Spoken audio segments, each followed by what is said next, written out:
अब इस वीडियो के अंदर हम लोग नेक्स्ट पार्ट करेंगे। इससे पहले हम लोगों ने ये वाला पार्ट जो था वो क्लियर कर लिया और बिल्कुल इजी वे में हम लोगों ने इसको कर लिया, ठीक है, डिव क्लास बनाकर। अब इसको भी हम लोग डिव क्लास बनाकर ही करेंगे, क्योंकि वो हेडर था इसलिए मैंने क्लास का नाम हेडर रखा।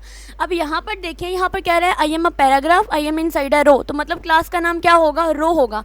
आई हैव प्रॉपर्टीज पैडिंग, अब उन्होंने पैडिंग बता दिया कि 20 पिक्सल, बैकग्राउंड कलर बता दिया, फिर उन्होंने उस कलर बता दिया है टेक्स्ट का #FFF, ठीक है। उसके बाद उन्होंने ये भी बताया कि टेक्स्ट लाइन भी सेंटर होना चाहिए। देन उन्होंने कहा आई एम अ टेक्स्ट लर्न, नीचे उन्होंने सारे का सारा जो है ना वो हमें टेक्स्ट दिया, टेक्स्ट जो है वो गिवन किया हुआ है। तो चलिए इसको भी हम लोग करते हैं। अब हम लोगों ने क्या करना है, सिंपल अपने वेब पेज पे जाना है और वहाँ पर हम लोगों ने एक और डिव क्लास जो है ना वो जनरेट करनी है। जैसे मैं यहाँ पर डिव जो है ना वो बना देती हूँ, ठीक है।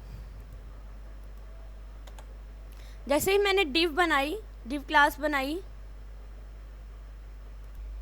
अब इस डिव को मैंने, डिव के अंदर जो मैंने क्लास बनानी है ना उसका नाम मैंने रख देना है रो, ठीक है। क्लास इज के ऊपर कॉलम, सबसे पहले क्लास इज इक्वल्स टू, फिर मैंने ये लिख के अंदर लिख देना है रो, यानी मैंने पहले हेडर के नाम से बनाई थी, अब मैंने इसको रो के नाम से बना दिया। देन उसके बाद हम क्या करेंगे, एक पैराग्राफ हम लोगों ने लिखना है और पैराग्राफ वही लिखना है जो हमारे जो है ना इसके अंदर गिवन है, ठीक है। यहाँ पर I am a paragraph, I am inside a row, I have a properties padding, ये सब कुछ आप लोगों ने ये पैराग्राफ लिखे। उसके बाद मैं आप लोगों से मिलती हूँ। अब ये पैराग्राफ लिख लिया है, इसके बाद इस पैराग्राफ को हम कर देंगे क्लोज, ठीक है। Ctrl+S करेंगे ताकि ये सेव हो जाए और हम दोबारा से अपने वेब ब्राउज़र पर जाएं। जैसे ही मैं इसको रिफ़्रेश करूँगी, एक सेकेंड, अब इसकी जो आउटपुट आई थी वो पैराग्राफ की बेसिकली इसके नीचे आई है। क्यों? क्योंकि हम लोगों को उन्होंने कहा था कि इसकी जो हाइट है ना हेडर की वो 100 VH होनी चाहिए, तो हमने इसको 100 VH ही रखी। जब हमने इसको 100 VH रखी तो वो उसने इतनी ज़्यादा जो है ना वो हाइट जो थी वो घेर ली हुई थी। अब हम चलते हैं आगे, इसकी फॉर्मेटिंग करते हैं। पैराग्राफ तो हम लोगों ने लिख लिया, अब इसकी हम लोगों ने फॉर्मेटिंग भी करनी है। अब चूँकि क्लास का नाम जो है वो हमारे पास है रो, तो हम लोग क्या करेंगे, अब इस हेडर के बाद हम लोग जाएंगे डॉट रो के नाम से हम लोग इसको कॉल कराएंगे, ठीक है। जैसे ही मैंने इसको कॉल कराया तब हम लोगों को जो हमारे क्वेश्चन में गिवन था कि इसकी जो पैडिंग है ना वो 20 पिक्सल होनी चाहिए, तो मैंने इसकी पैडिंग को सेट कर दिया 20 पिक्सल पे, ठीक है। उसके बाद हमारे पास उन्होंने इसका बैकग्राउंड कलर जो था वो बता दिया हुआ था और हमारे पास बैकग्राउंड जो कलर था वो हमारे पास है, एक सेकेंड इसको दोबारा सेट कर लेते हैं। जो बैकग्राउंड बताया उन्होंने वो हमारे पास है तकरीबन वही कलर जो हमारे पास था, #926, देन हमारे पास था 239, ओके। उसके बाद आप लोगों ने ये जो ऊपर अंदर हमें हेडिंग पैराग्राफ के अंदर चीज़ें गिवन थी, इसको आपने अच्छे से पढ़ना है, सब कुछ इसी के अंदर ही गिवन है।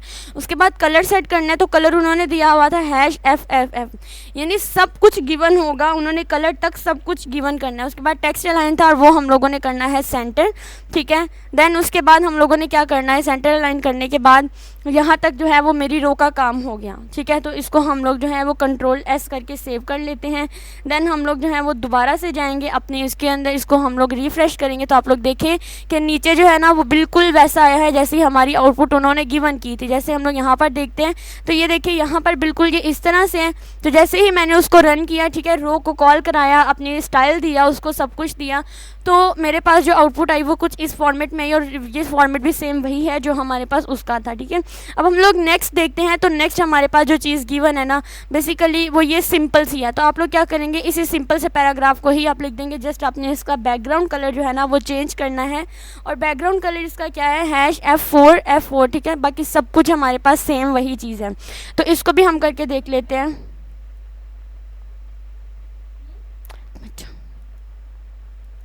इसके अंदर जस्ट हमने इसका बैकग्राउंड कलर चेंज करना है और नीचे वाले पैराग्राफ की जो मेरे पास पैराग्राफ के अंदर टेक्स्ट गिवन है उसको चेंज करना है।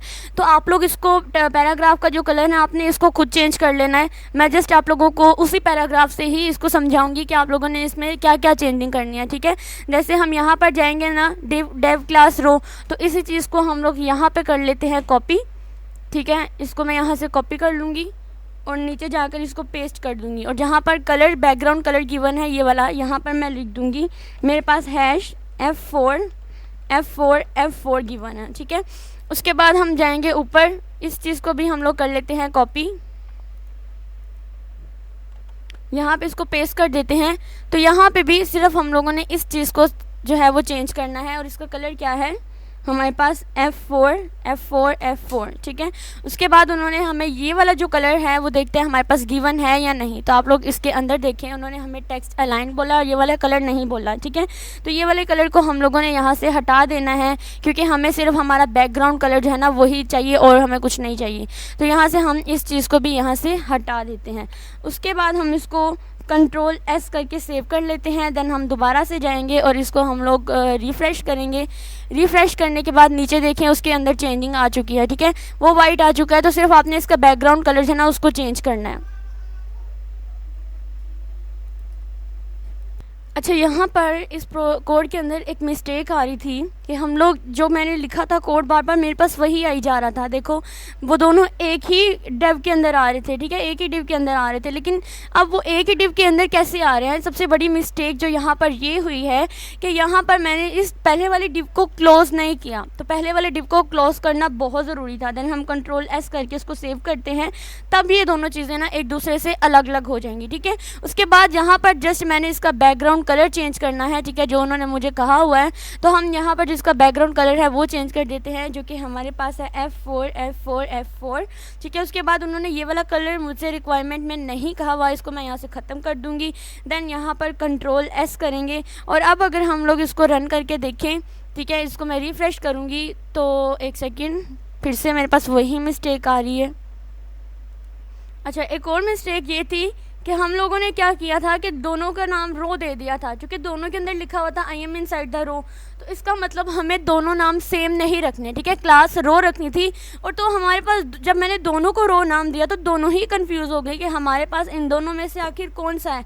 तो वो दोनों जो लास्ट वाली जिसको हमने कॉल कराया था उस चीज़ को एक्सेप्ट कर रही थी। तो आपने एक का नाम अगर रो रखा है तो दूसरी का नाम आप रो 1 रख दें, ठीक है। तो रो 1 रख कर भी जब मैंने इसको किया तो मेरे पास आउटपुट बिल्कुल मेरी करेक्ट आई, ठीक है। इसको रिफ्रेश करके भी देखें तो मेरी आउटपुट बिल्कुल करेक्ट आई।